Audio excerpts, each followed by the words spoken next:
এদিক খেয়াল করেন, এই যে মুরব্বি মুরব্বি হাসে, বোঝা গেছে? এই যে মুরব্বি মুরব্বি একটা ডায়লগ ভাইরাল হয়েছে না? কথা বলে না কেন? মুরব্বি মুরব্বি। এখন তরুণেরা এই স্লোগান দিতেছে মুরব্বি মুরব্বি, কথা বলেন না কেন? এই কথাটা বলার পিছনে ওনাকে আমার চ্যানেল আই থেকে সাংবাদিকেরা প্রশ্ন করেছে যে আপনি মাহাতি লীগে এই ডায়লগটা দিয়েছেন, যুবকেরা এটা নিয়ে তো তুমুল আলোচনাই করতেছে, দল করতেছে, এই বিষয়ে আপনার মন্তব্য কি? মাঝে মাঝে চাচারা বেজার হয়েছে গেছে, বুঝে শুনে হাত তোলা লাগবে। আজকের মাহফিলে আসতে পেরে বলতে পেরে কারা কারা খুশি মুখে নিয়ে হাসি আওয়াজ দেবে বেশি, আল্লাহ নামের এমন একটি স্লোগান দেবেন, এলাকায় যদি কোনো ইসলাম বিরোধী উই পোকা সার পোকা তেলা পোকা থাকে ওদের কলিজায় যেন কম্পন সৃষ্টি হয়, এমন আওয়াজ তুলতে রাজি আছেন যারা? বীর মুসলমানের মতো দুটি হাত টান টান করে তুলে দেখান তো তারা। লিল্লাহে তাকবীর, লিল্লাহে তাকবীর। আল কোরআনের আলো, আল হাদিসের আলো, দুনিয়ার মুসলিম, সারা বিশ্বের মুসলিম, আমার নেতা তোমার নেতা, আমার নেতা তোমার নেতা, লিল্লাহে তাকবীর। আল কোরআনের আলো, আল হাদিসের আলো, দুর্নীতির আলো। অনেকে ঝোঁকে তালে বলেই ফেলেছে দুর্নীতির আলো ঘরে ঘরে তাল। বাংলাদেশের দুর্নীতি দমন কমিশন আছে না নাই? এরপরে দুর্নীতি কমেছে নাকি ডিজিটাল কার্ডে বেড়ে চলেছে? দিন যত গড়াচ্ছে দুর্নীতির পাল্লা তত ভারী হচ্ছে, কথা বলে ঠিক না? আমরা চাই আমাদের এই প্রিয় মাতৃ বাংলাদেশ দুর্নীতি মুক্ত আল্লাহ কবুল করুন, জেনে বলুন আমিন। আমরা চাই আমাদের বাংলাদেশ মাদক মুক্ত আল্লাহ কবুল করুন, চিল্লা বলুন আমিন। আমরা চাই আমাদের বাংলাদেশ যৌতুক মুক্ত আল্লাহ কবুল করুন, চিল্লা বলুন আমিন। আমরা চাই আমাদের বাংলাদেশ নাস্তিক মুক্ত আল্লাহ কবুল করুন, চিল্লা বলুন আমিন। সম্মানিত ভাইরা, আমার ভূমিকায় আর কথা বাড়ানোর কোনো সুযোগ নাই, আমি সরাসরি মূল আলোচনায় প্রবেশ করতে চাই। অনেকে ভাবতেছেন যে হুজুর আপনি আসলেন কথা বলবেন, আসলে তো আমি আপনারা যতটা বড় ভাবতেছেন আমি তত বড় না, আমি ছোটখাটো একজন মানুষ। এই পাশের গ্রামে আমার বাড়ি, সারা দেশের মানুষ চেনে জানে, একটু দাওয়াত দেয়, একটা কোরআন হাদিসের কথা বলি, এই আপনারা ভাবতেই পারেন যা আমাদের এলাকার মানুষ। তবে আপনারা যে মহব্বত করেন, ভালোবাসেন, এর বাস্তব প্রমাণ আপনাদের উপস্থিতি, কথা বলে ঠিক। এই জন্য আমি আপনাদেরকে ভালোবাসি। আমরা একই এলাকার মানুষ, ছোট মানুষ হিসেবে কিছু একটা কথা যদি ভুলভাল বলি, নিজের সন্তান মনে করে, ভাতিজা মনে করে, ভাই মনে করে, বন্ধু মনে করে সব ভুলে যাবেন। যত কথা প্যান্ডেলে রাখবেন, আমলের নিয়তে যে কথাগুলো বলবো সেগুলো বাড়িতে নিয়ে যাবেন। কোন দলা দেলি উল্টা পাল্টা চিন্তা ভাবনা মনের মধ্যে রাখবেন না, কথা কি বোঝা গেল? হ্যাঁ, আর আপনারা তো জানেন আমরা একটা নতুন বাংলাদেশ পাইছি, কথা বলেন না কেন? বাংলাদেশ জালেম মুক্ত, স্বৈরাচার মুক্ত হয়েছে, কিন্তু আমরা এখনো কাঙ্ক্ষিত লক্ষ্যে পৌঁছাইতে পারি, কথা বলেন না কেন? হয়তো বা কিছু দুর্নীতিবাজ, কিছু জালেম, এদের পতন হয়েছে, কিন্তু বাংলাদেশের মানুষ কি বলেন তো? আমরা যে জায়গায় ইসলামকে দেখতে চাই সে জায়গায় কি ইসলাম নামক গাছটাকে রোপণ করতে পেরেছি? পারি নাই। জায়গা মতো যদি আমরা ইসলামকে নিয়ে যেতে পারি, তাহলেই শান্তির সুবাতাস পুরো বাংলাদেশে বইবে, কথা বলেন ঠিক কিনা? এক কথায় কোরআনের পার্লামেন্ট টাইম হবে না যতদিন, আমাদের স্বপ্ন পূরণ হবে না ততদিন, কথা বলেন ঠিক কিনা? এই আমাদের একটাই চাওয়া, আমরা আল্লাহর কোরআনকে পার্লামেন্টে নিয়ে যেতে চাই, কথা বলেন ঠিক কিনা? কোরআনের বাকি আল্লামা সাইদি হুজুর বলেছিলেন, তোমরা কি কোরআনের স্বাদ পেতে চাও? কোরআনের রং দেখতে চাও? কোরআনের মজা পেতে চাও? এরপরে তিনি বলেছিলেন, কোরআনের স্বাদ কি, কোরআনের মজা কি, যদি তোমরা বুঝতে চাও আল্লাহর কোরআনকে পার্লামেন্টে পাঠায়া দাও, তাহলে কোরআনের রং বোঝা যাবে যে আল্লাহর কোরআন দিয়া দেশটা পরিচালনা করলে কতটা শান্তিতে মানুষ বসবাস করে, কথা বলে ঠিক না? গরুর দড়ি ধরে বসে থাকা লাগবে না, মোটর সাইকেল লক করে বসে থাকা লাগবে না, স্বর্ণের দোকানে সিসি ক্যামেরা লাগানো লাগবে না, রাস্তাঘাটে নিরাপরাধ মা বোন হেঁটে যাবে, কেউ বাঁকা চোখে তাকাবে না। এমন এমন সোনালী সুন্দর একটি বাংলাদেশ কি আপনারা কায়েম করতে চান? তাহলে আল্লাহর কোরআন পার্লামেন্টে যা কারা কারা চান, দুই হাত তুলে আদার দেখান। লিল্লাহি তাকবীর। দল মত নির্বিশেষে আমাদের একটাই চাওয়া, আমরা ইসলামের বিজয় চাই, কোরআনের বিজয় চাই, আল্লাহর জমিনে আল্লাহর দ্বীনকে প্রতিষ্ঠিত করতে চাই। কথা বলেন ঠিক কিনা? এই লক্ষ্যে আপনারা কাজ করতে রাজি আছেন তো ইনশাআল্লাহ? আল্লাহ কবুল করেন, জোরে বলেন আমিন। সম্মানিত হাজির, এদিক সেদিক কথা বলার কোনো সুযোগ নাই, আমি ডাইরেক্ট আলোচনায় চলে যাব। এলাকার সন্তান হিসাবে আমি আপনাদের সামনে পবিত্র কোরআনুল কারীমের 23 নম্বর সূরা, সূরাটির নাম সূরাল মুমিনুন। মোট আয়াত আছে 118, রুকু আছে 6টি। বিশ্বনবীর মক্কার জিন্দেগিতে এই সূরাটি নাযিল হয়েছে, বলুন আল্লাহু আকবার। 18 নম্বর পারার প্রথম সূরা। আর কোরআনুল কারীমের কত নম্বর সূরা? 23 নম্বর। অনেকে হয়তো আপনারা ভুলে গেছেন, এই সেই ছাতা আমার ভাগিনা শেখ আবু ইউসুফ অনেক আশা করে একবার আমার নিয়ে আসছিল। বৃষ্টি রে ভাই, সেই বৃষ্টি, কথা কয় না? মনে আছে আপনাদের? ওই বৃষ্টির ভিতরে অনেকে দাঁড়িয়ে আমার কথা শুনেছিলেন, আমি সেই কথা ভুলি নাই। এই জন্য আপনাদের দোয়া নিতে আসছি। যেই পরিমাণে বক্তা আজকের মাহফিলে উপস্থিত হয়েছে, এক জায়গায় যদি 5 লাখ টাকা দিয়ে কাউকে ধরায় দেন আর বলেন এই বক্তাগুলোকে এক জায়গায় নিয়ে আসেন, সম্ভব হতো না। যত বক্তা আজকে আমগ্রামে আসাদ মোড়ে আসছে, সবগুলো বক্তা শুধুমাত্র হাফেজ মাওলানা শেখ আবু ইউসুফের মহব্বত আর ভালোবাসায় আছে। কথা কি বুঝতে পারছেন? এই জন্য অবহেলা করেন না। এই আমগ্রামের সাজু ও আবার কি, ও কি জিনিস বুঝতেছেন না? সে চাইলে আরো 200 বক্তা আপনাদের এই মাহফিলে হাজির করতে পারবে। কথা বলে ঠিক না? এই জন্য এলাকার মানুষ অনেকে নাক ছিটকায়, অনেকে অনেক কথা বলতে পারে, সমালোচনা থাকবেই। কথা বলে না? ওই সমালোচনা দেখে লাভ নাই। আগেই বলেছি, কিছু ভালো মানুষ থাকবে, কিছু মন্দ মানুষ থাকবে, এটা দুনিয়ার স্বভাবগত একটা বৈশিষ্ট্য। কথা বলে ঠিক না? সবাইকে তো আর ভালো বানানো যাবে না, আর সবাইকে তো সোজা পথে চালানো যাবে না। যাবে কি বাজান? এই জন্য আমি লম্বা কথা বলবো না। কোন সূরা? একটু জবাব দেন, বলেন কোন সূরা? সূরাল মুমিনুন। একটু জবাব ছেড়ে বলেন কোন সূরা? সূরাল মুমিনুন। আল্লাহ পাক তার বিশ্বাসী বান্দাদের জন্য, মুমিন বান্দাদের জন্য সূরাল মুমিনুন নাযিল করেছেন। আবার যারা অবিশ্বাসী কাফের, এদের জন্য আল্লাহ পাক একটি সূরা নাযিল করেছেন। সূরাটির নাম কি জানেন? কাফিরুন। ধরে বলেন কি নাম? কুল ইয়া আইয়ুহাল কাফিরুন। যারা অবিশ্বাসী কাফের, এদের জন্য আল্লাহ পাক সূরা কাফিরুন নাযিল করেছেন। যারা মুমিন, তাদের জন্য আল্লাহ পাক সূরাল মুমিনুন নাযিল করেছেন। এই দুনিয়ার জমিনে ভালো করে বোঝার চেষ্টা করবেন। অবিশ্বাসী বান্দা আছে, মুমিন বান্দা আছে, আর একটা আছে দুই নৌকায় পা দিয়ে চলে, দুমুখ সাপ, মুখে বলে একটা, অন্তরে আর একটা। বৃষ্টির এই দিকে ছাতা ধরে, সেই দিকে গুলালু মার্কা, সব তরকারিতে চলে। কথা বলে ঠিক না? এই শ্রেণীর একজন মানুষ আছে, এই ধরনের এক শ্রেণীর মানুষ পাওয়া যাবে, এদের নাম হলো মুনাফিক। জোরে বলেন কি নাম? এই মুনাফিকদের জন্য আল্লাহ পাক একটি সূরা নাযিল করেছেন, সূরার নাম মুনাফিকুন। কথা বলেন ঠিক না?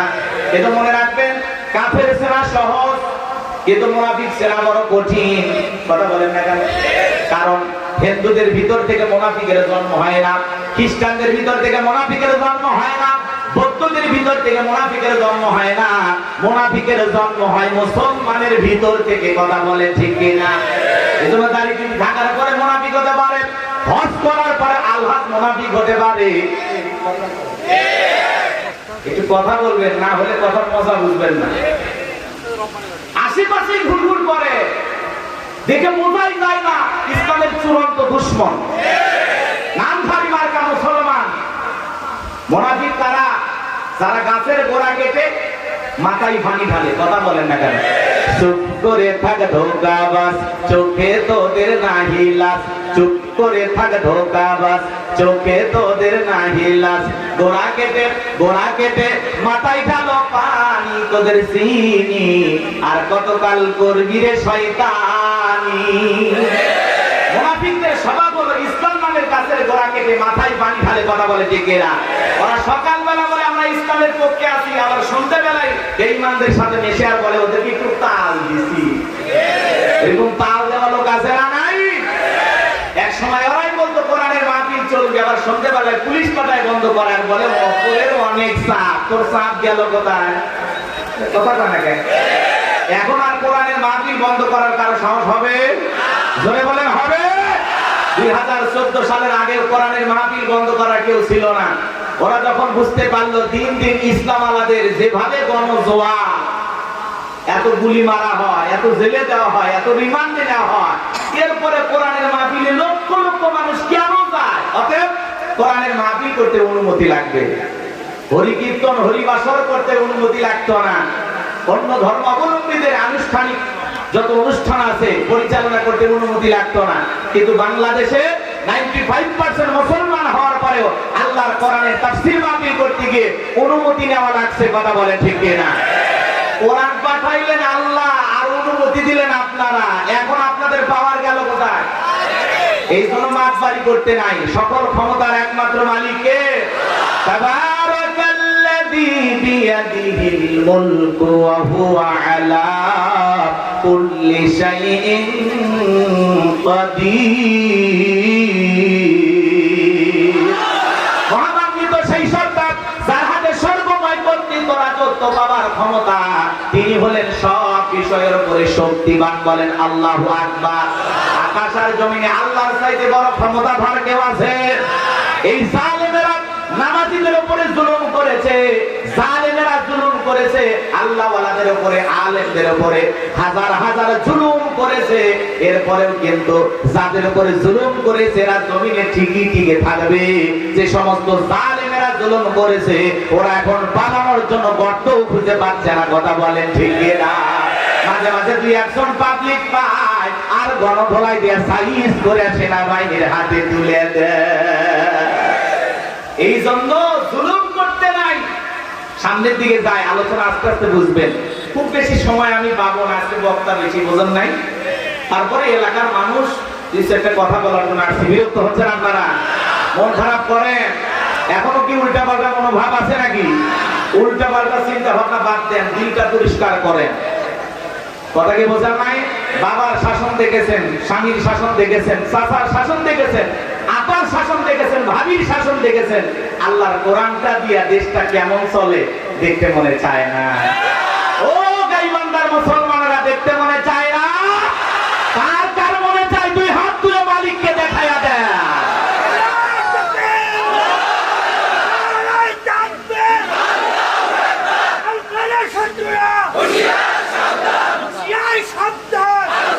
সম্মানিত ভাইয়েরা আমার, এই জন্য মুনাফিক চেনা বড় কঠিন।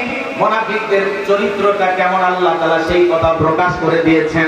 কিন্তু আজকে আমি মুনাফিকদেরকে নিয়ে আলোচনা করব না, আমি কাফেরদেরকে নিয়ে আলোচনা করব না, আমি আলোচনা করব আল্লাহর ভিআইপি মুমিন বান্দাদেরকে নিয়ে। বলেন আল্লাহু আকবার। তাহলে সূরার নাম সূরাল মুমিনুন। কত নাম্বার সূরা? 23 নাম্বার সূরা। মোট আয়াত আছে 118, রুকু আছে 6টি। বিশ্বনবীর মক্কার জিন্দেগিতে এই সূরাটি নাযিল হয়েছে। রাসূল আকরাম সাল্লাল্লাহু আলাইহি সাল্লামের জীবনে দুইটা পর্ব, একটা মাক্কি আর একটা মাদানী। মক্কায় অবস্থানকালে যত সূরা নাযিল হয়েছে এই সূরাগুলোকে মাক্কি সূরা বলা হয়। হিজরতের পরে যত সূরা নাযিল হয়েছে এগুলোকে মাদানী সূরা বলা হয়। বলেন আল্লাহু আকবার। কথা কি ক্লিয়ার বুঝতেছেন? কষ্ট হচ্ছে না তো বাবা? তাহলে সূরার নাম বলেন তো কি নাম? ওয়াজ শোনার পরে কালকে যদি আসার পরে কেউ জিজ্ঞাসা করে, এ পশ্চিম বানিহালি গাউস্তা সিনির বেটা গোলাম রব্বানি বলে ওয়াজ করছে, কোন সূরা? মনে থাকবে না? কথা কয় না। সূরার নাম কি? সূরাল মুমিনুন। মনে রাখা লাগবে, ভুলে গেলে চলবে না। এই যে ভাই আগে বলছে যে প্যান্ডেলে কথা রেখে গেলে হবে না, বাড়ি পর্যন্ত নিয়ে যাওয়া লাগবে। সূরার নাম কি? সূরাল মুমিনুন। মনে থাকবে তো ইনশাআল্লাহ? চলুন জবান ছেড়ে সবাই আমার সাথে তিলাওয়াত করুন। আউযু বিল্লাহি মিনাশ শাইতানির রাজীম। বিসমিল্লাহির রাহমানির রাহিম।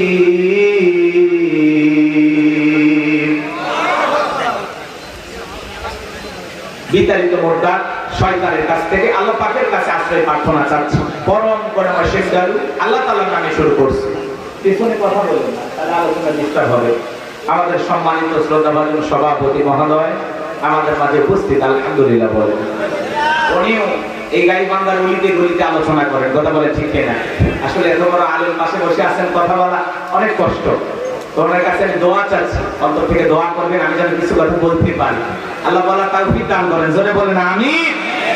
এদিক খেয়াল করেন, এই যে মুরব্বি মুরব্বি হাসে, বোঝা গেছে? এই যে মুরব্বি মুরব্বি একটা ডায়লগ ভাইরাল হয়েছে না, কথা বলে না কেন? আমাদের একজন প্রবীণ আলোচক, উনিও পীর সাহেব, কি নাম বলেন তো? কথা বলে না কেন? সাহেব মোস্তাক ফয়জি, পীর সাহেব, চমৎকার কথা বলেন। আমি নিজে তার আলোচনার একজন ভক্ত, আল্লাহু আকবার বলেন।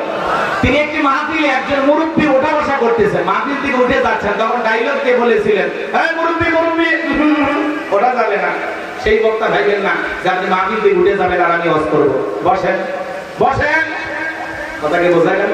এইটা না অনেকে টল শুরু করছে, যুবকেরা একটু আনন্দ পাইতেছে, মুরব্বি মুরব্বি। এখন তরুণেরা এই স্লোগান দিতেছে, মুরব্বি মুরব্বি, কথা বলেন না কেন? এই কথাটা বলার পিছনে ওনাকে আবার চ্যানেল আই থেকে সাংবাদিকেরা প্রশ্ন করেছে যে আপনি মাহফিলে এই ডায়লগটা দিয়েছেন, যুবকেরা এটা নিয়ে তো তুমুল আলোচনাই করতেছে, টল করতেছে, এই বিষয়ে আপনার মন্তব্য কি? দেখেন, যারা আলেম হয়, আল্লাহওয়ালা হয়, তারা কত বিনয়ী, আল্লাহু আকবার বলেন।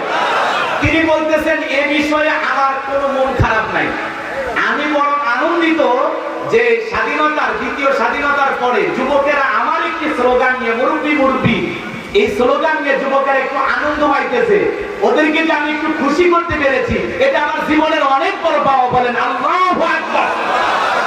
তো আলেমেরা চাই মানুষেরা খুশি থাকুক, তারা ভালো থাকুক। এই যে মুরব্বি মুরব্বি স্লোগান, বলেন তো এর ভিতরে কি কোনো খারাপ কথা আছে, বাজে কথা আছে? এখন যুবকেরা, তরুণেরা, নারী পুরুষ সবাই এই স্লোগানে মেতেছে, সবাই একে অপরকে দেখা হলে মুরব্বি মুরব্বি, আল্লাহু আকবার বলেন। আমরা অনেক মাহফিলে গিয়ে বলি, আবার উনি আরেকটা মাহফিলে বলেছিলেন, সোনামণি সোনামণি উঠো না বসো, ছোট্ট বাচ্চাকে বলেছিলেন। এগুলো নিয়ে অনেকে টল করে, বলতে পারে, কিন্তু মনে রাখবেন আলেমদের কথা নিয়ে টল করলেও আমাদের তাতে কোনো সমস্যা নাই। যার কথা নিয়ে টল করতেছেন উনি অনেক বড় একজন পীর সাহেব, আল্লাহু আকবার বলেন। মোস্তাক ফয়জির জন্য দোয়া করবেন, উনি একজন দ্বীনের দায়ী, চমৎকার কথা বলেন, আমি নিজে তার আলোচনার ভক্ত। এই জন্য যুবকেরা আলেমদেরকে মহব্বত করা দরকার আছে না নাই? এদেশের তরুণেরা আলেমদেরকে ভালোবাসে, গান বাজনা ভাইরাল হয়, নাটক সিনেমার কথা ভাইরাল হয়, একজন আলেমের একটা কথা মুরব্বি মুরব্বি যদি ভাইরাল হয়, সমস্যা আছে? কোনো সমস্যা নাই, এতে আলেমদের সম্মান মর্যাদা আরো বাড়বে। বলেন আল্লাহু আকবার। সম্মানিত ভাইরা আমার, ভূমিকায় এদিক সেদিক দেওয়ার কোনো সুযোগ নাই, লম্বা হবে লম্বা করার কোনো সুযোগ নাই। বারবার আমার ভাইরা বলতেছে হুজুর চেপে আসতে বলেন। যারা স্বেচ্ছাসেবক আছে, আপনাদের বিশাল একটা নাম দেখলাম, স্বেচ্ছাসেবা উন্নয়ন সংস্থার উদ্যোগে আজকের মাহফিল। তাহলে সেই সমস্ত তরুণ যুবকদেরই কথা বলবেন, আমাকে বলে আর কষ্ট দেবেন না। আপনার চেপে চেপে বলবেন, সুন্দরভাবে বসার পরিবেশ তৈরি করে দেবেন। লোকজন যেভাবে আসতেছে আজকের মাঠে জায়গা হবে না ইনশাআল্লাহ। লিল্লাহি তাকবীর। আরে যুবকেরা আলেমদেরকে মহব্বত করে, শায়েখ মুস্তাক ফয়জিকে মহব্বত করে, এজন্য তার কথা নিয়ে যুবকেরা আনন্দ করতেছে। সেই সমস্ত বড় আলেমেরা কখনো মন খারাপ করে না, তিনি আরো হাসতে হাসতে বলতেছেন আমার কথা নিয়ে যুবকেরা যদি একটু আনন্দ পায়, মজা পায়, এটাই আমার স্বার্থকরতা। আমরা তো এটাই চাই যে যুবকেরা আমাদের কথা নিয়ে আলোচনা করুক। বলেন আল্লাহু আকবার। এই জন্য প্রিয় শায়েখের জন্য আমরা দোয়া করব, আল্লাহ পাক যেন তার কণ্ঠকে দ্বীনের জন্য কবুল করেন। জোরে বলেন আমিন। আরেকটু জোরে বলেন আমিন। সম্মানিত ভাইরা আমার, আমি আপনাদের সামনে পবিত্র কুরআনুল কারীমের 23 নম্বর সূরা সূরাল মুমিনুন থেকে আলোচনা করব। যে কোন আয়াত বা সূরার তাফসীর করতে হলে কোন প্রেক্ষাপটে কোন সময় আল্লাহ তাআলা এই সূরাটি নাযিল করেছেন, সেই নাযিলের প্রেক্ষাপট জানার দরকার আছে না নাই? আরবিতে বলা হয় শানে নজুল। যদি শানে নজুল আলোচনা করা হয় তাহলে তাফসীর বুঝতে সহজ হয়। জোরে বলেন আল্লাহু আকবার। তাহলে কোন সময় কোন প্রেক্ষাপটে রাসূল আকরাম সাল্লাল্লাহু আলাইহি সাল্লামের উপরে আল্লাহ পাক সূরাল মুমিনুন নাযিল করেছেন, একটু নাযিলের প্রেক্ষাপট জানার দরকার আছে না নাই?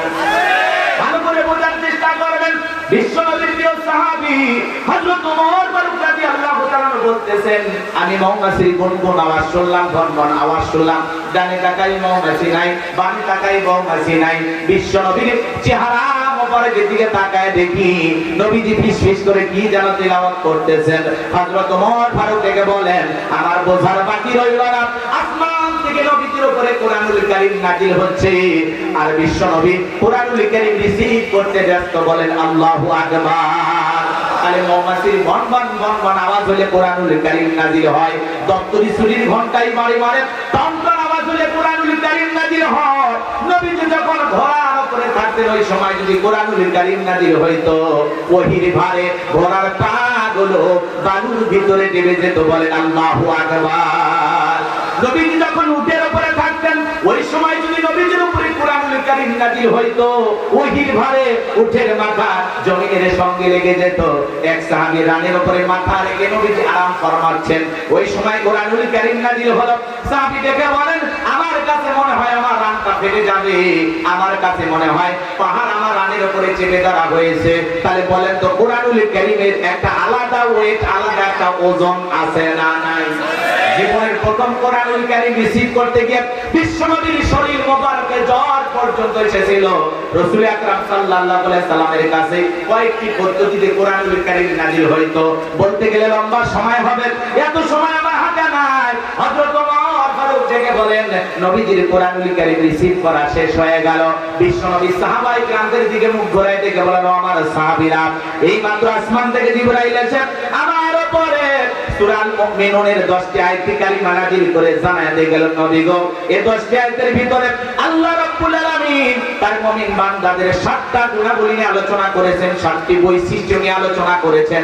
কোন মুমিন যদি এই 7টি গুণে গুণান্বিত হতে পারে, 7টা গুণ দিয়ে তার জীবনটাকে সাজাইতে পারে, আমার আল্লাহ রাব্বুল আলামিন বলেন, উলাইকা হুমুল ওয়ারিসুন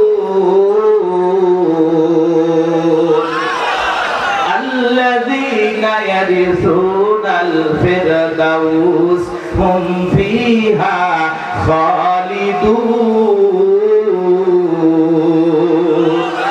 আমার আল্লাহ রাব্বুল আলামিন বলেন, তারাই উত্তরাধিকারী হবেন জান্নাতুল ফিরদাউসের, সেখানে তারা চিরকাল বসবাস করবেন। আমার আল্লাহ কোনদিন তাদেরকে জান্নাত থেকে বের করে দেবেন না। চিৎকার মেরে বলুন সুবহানাল্লাহ। কি সেই 7টা গুণাবলী, কি সেই 7টি বৈশিষ্ট্য? আল্লাহর জান্নাতে কারা কারা যেতে চান? দুইটা হাত তুলে আল্লাহকে একবার দেখান।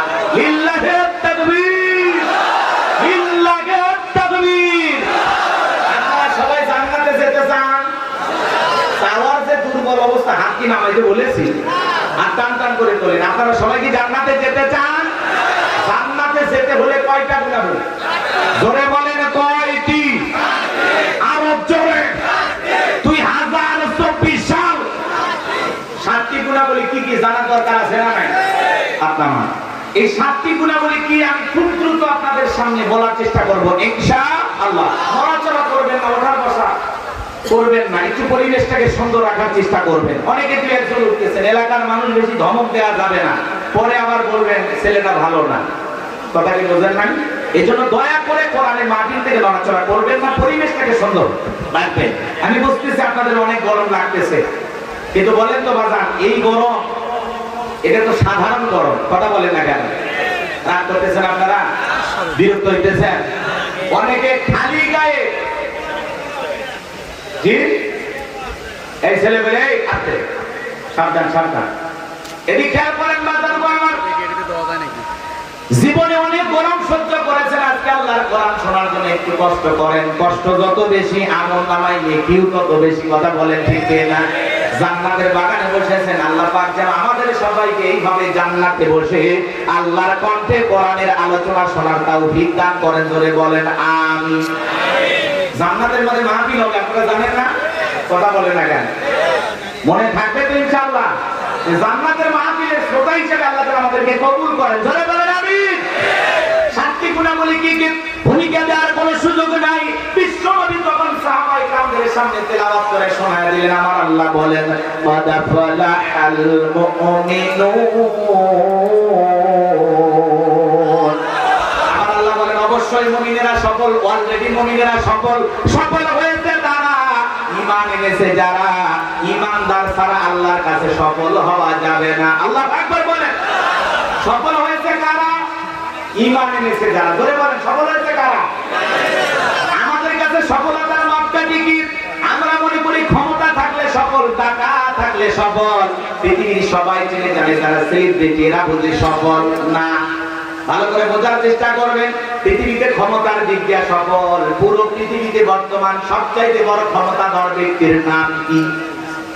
জো বাইডেন, আমেরিকার প্রেসিডেন্ট। কথা বলেন ঠিক কিনা? এ হলো পৃথিবীর সবচাইতে বড় ক্ষমতাধর। এ ক্ষমতার দিক দিয়ে সফল। ভালো করে বোঝার চেষ্টা করবেন। এ যত বড় ক্ষমতাধর হোক না কেন, আসাদপুর বাজারে একজন তরিতরকারি বিক্রি করে, সবজি বিক্রেতা। আযান দেওয়ার পরে দোকানদারি বন্ধ করে লোকটা যদি ইমানদার হয়, আর আসাদপুর বাজার জামে মসজিদে গিয়ে যদি আল্লাহকে সিজদা দেয়, ভালো করে বলেন তো বাজান গো আমার, ওই পৃথিবীর বড় নেতা জো বাইডেনের চেয়ে এই সবজি বিক্রেতা ইমানদারের দাম কম না বেশি? আরেকটু জোরে বলেন, কম না বেশি? বেশি হওয়ার পিছনে কারণ কি? কারণ লোকটা ইমানদার। কথা বলেন ঠিক কিনা? ভালো করে বোঝার চেষ্টা করবেন। এজন্য ক্ষমতা থাকলে সফল হওয়া যায় না। কথাকে বোঝা গেল? উত্তর কোরিয়ার প্রেসিডেন্ট কাটিং মারামাল কিম জং দেখছেন আপনারা? কথা বলেন আছে না নাই? এরপরে ভালো করে বোঝার চেষ্টা করবেন। রাশিয়ার প্রেসিডেন্ট পুতিন আছে, ভারতের নরেন্দ্র মোদী দাদা আছে। এরা যত বড়ই ক্ষমতাধর হোক না কেন, বাংলাদেশের একজন ভিক্ষুক, লোকটা ভিক্ষা করে, লোকটা রিক্সা চালক, রিক্সা চালায়। আযান দেওয়ার পরে যদি ভিক্ষা বন্ধ করে মসজিদে গিয়ে আল্লাহকে সিজদা দেয়, রিক্সা চালানো বন্ধ করে যদি মসজিদে গিয়ে আল্লাহকে সিজদা দেয়, এই পৃথিবীর বড় বড় লিডারদের চাইতে, নেতাদের চাইতে ওই ইমানদার রিক্সা চালক ভিক্ষুকের দাম আল্লাহর কাছে কম না বেশি? ধরে বলেন কম না বেশি?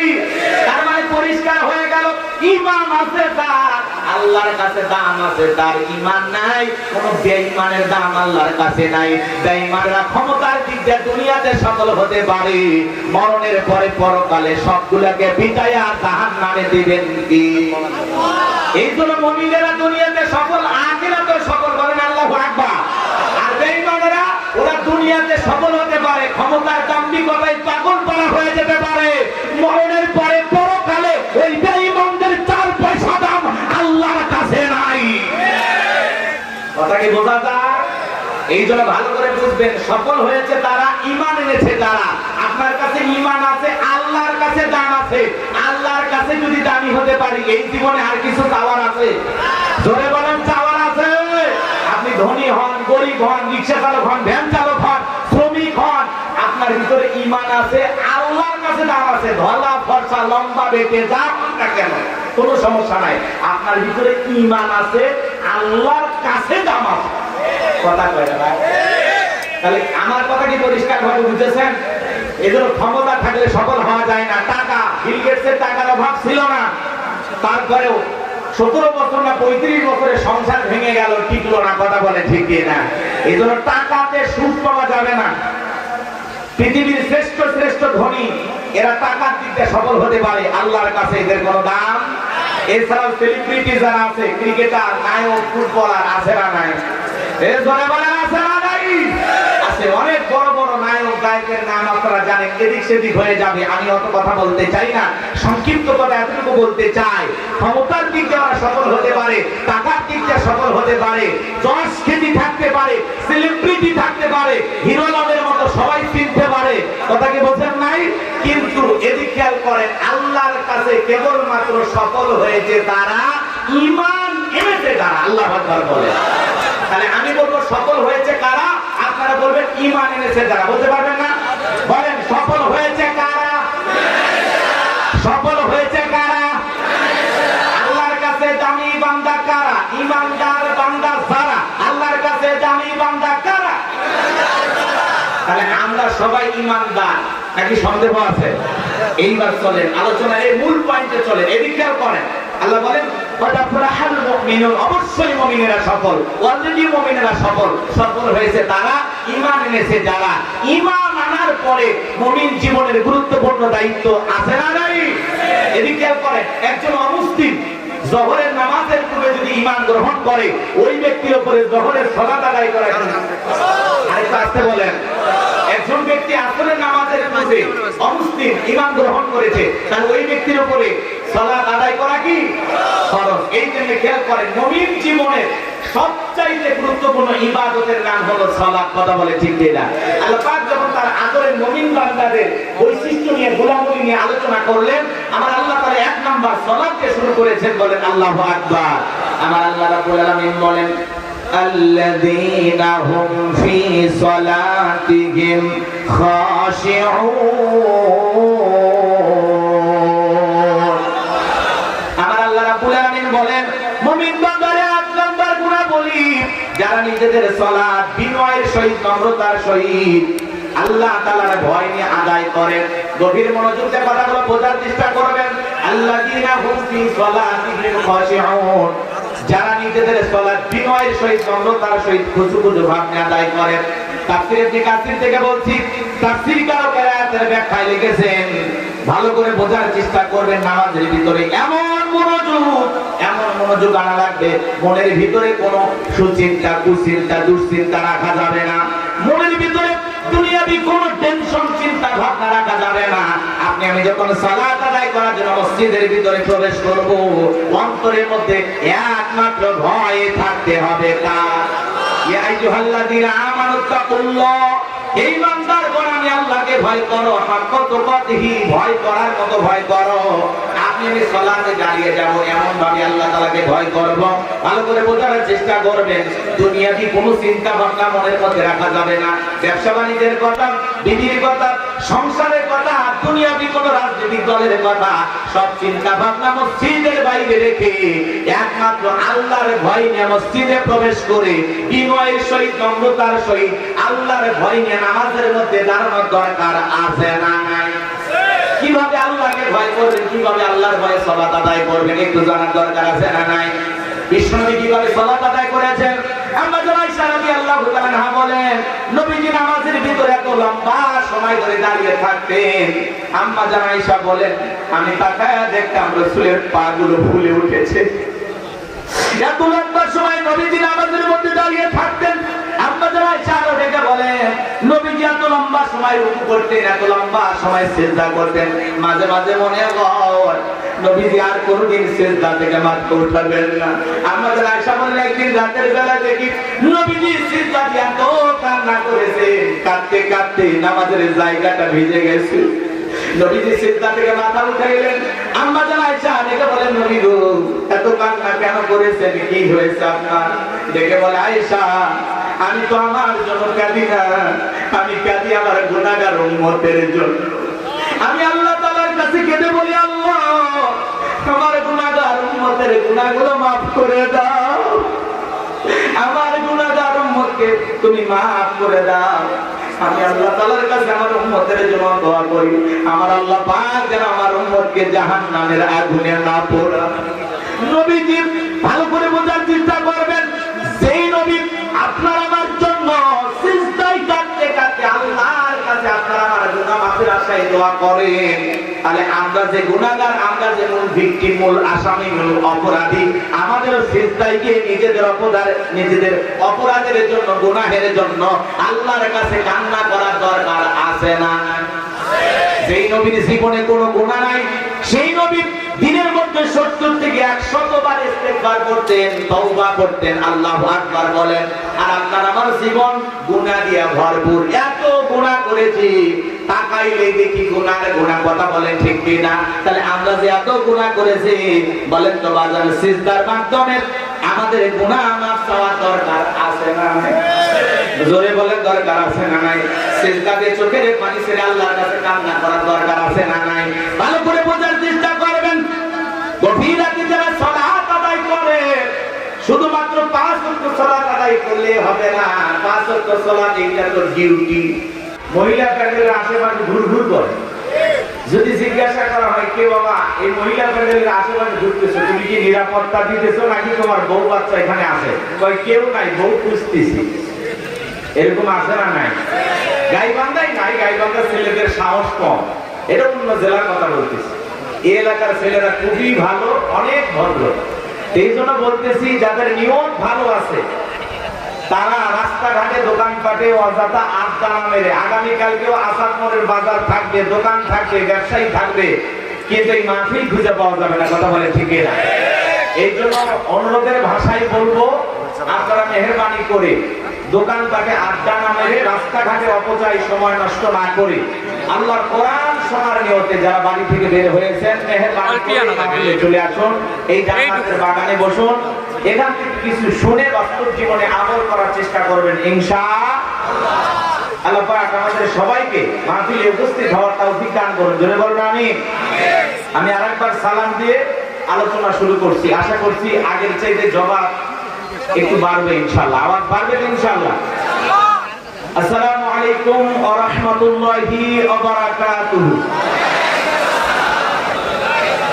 ইন্নাল হামদালিল্লাহিল আকরামিল্লাযী খালাকাল ইনসানা ওয়া কাররামাহু ওয়া 'আল্লামাহু মিনাল বায়ানি মা লাম ইয়া'লাম। ফাসুবহানাল্লাযী লা ইহসা ইমতিনানুহু বিল লিসানি ওয়া লা বিল কলাম।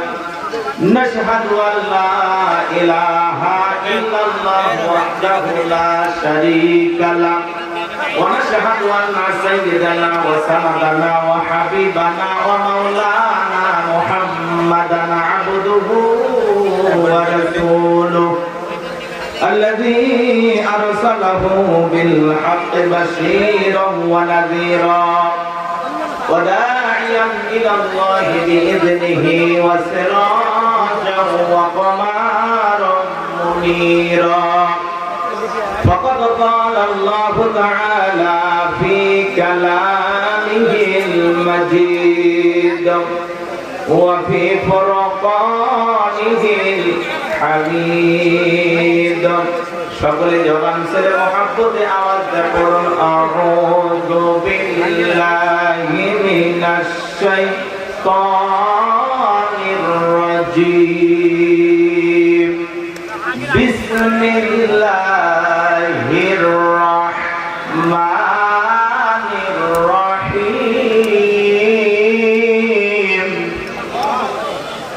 قد أفلح المؤمنون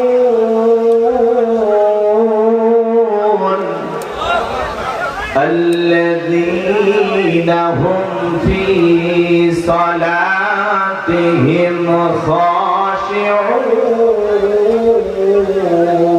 خاشعون صدقت يا رب العالمين. وعن أبي هريرة رضي الله تعالى عنه قال قال رسول الله صلى الله عليه وسلم الدنيا سجن المؤمن وجنة الكافر رواه مسلم. وقال تعالى في شأن حبيبي إن الله وملائكته يصلون على النبي يا أيها الذين آمنوا صلوا عليه وسلموا تسليما. সকলে দরুদ ইব্রাহিম পড়ুন। اللهم صل على محمد وعلى آل محمد كما صليت على إبراهيم وعلى آل إبراهيم إنك حميد مجيد. اللهم بارك على محمد وعلى آل محمد كما باركت على إبراهيم وعلى آل إبراهيم إنك حميد مجيد. محمد رسول الله. জবান ছেড়ে একটাকে বলছি সাল্লাল্লাহু আলাইহি ওয়াসাল্লাম। বাংলাদেশের ঐতিহ্যবাহী গাইবান্ধা জেলার গোবিন্দাপুর থানার অন্তর্গত আসাদপুর বাজার সংলগ্ন আঙ্গেরাম যুব সমাজ কর্তৃক আয়োজিত আজকের এই শহীদ আল্লামা দেলোয়ার হোসেন সাইদি রহমতুল্লাহ আলাইহি ও বৈষম্য বিরোধী ছাত্র আন্দোলনের সকল শহীদদের আত্মার মাগফিরাত কামনায় আজকের এই দোয়া তাফসীরুল কোরআন মাহফিলের শ্রদ্ধাভাজন সভাপতি বিশিষ্ট আলিম দ্বীন হযরত মাওলানা কুতুবে আলম আনসারী সাহেব দামাত বারাকাতুহু আলিয়া, আল্লাহ পাক তার গোলামকে হায়াতে তৈয়বা সেদি গুলিয়ে দান করুন, সকলে বলুন আমিন। আজকের প্রোগ্রামের প্রধান অতিথি বিশিষ্ট রাজনীতিবিদ, বিশিষ্ট শিক্ষাবিদ, অত্র ইউনিয়নের সম্মানিত অভিভাবক, শ্রদ্ধাভাজন বড় ভাই জনাব মাওলানা মোহাম্মদ জাহাঙ্গীর কবির সাহেব দামাত বারাকাতুহু আলিয়া, আল্লাহ পাক তার গোলামকে সুস্থতার সহিত খায় দান করুন, জনগণের খেদমতের জন্য কবুল করুন, সকলে বলুন আমিন। আজকের প্রোগ্রামের বিশেষ অতিথি জনাব এবাইদুল্লাহ বিন ফজলুল্লাহ আকাশ, আল্লাহ পাক তার গোলামকে কবুল করুন, সকলে বলুন আমিন। আমার পূর্বে আলোচনাকে ধন্য করেছেন এক জাত তরুণ উলামায়ে কেরাম, অনেকগুলো নাম আছে, বলতে গেলে অনেক সময় লাগবে। আল্লাহ তাআলার কাছে দোয়া করতেছি সকল তরুণ আলোচকদের কণ্ঠ আল্লাহ পাক দ্বীনের জন্য, ইসলামের জন্য কবুল করুন, সকলে বলুন আমিন।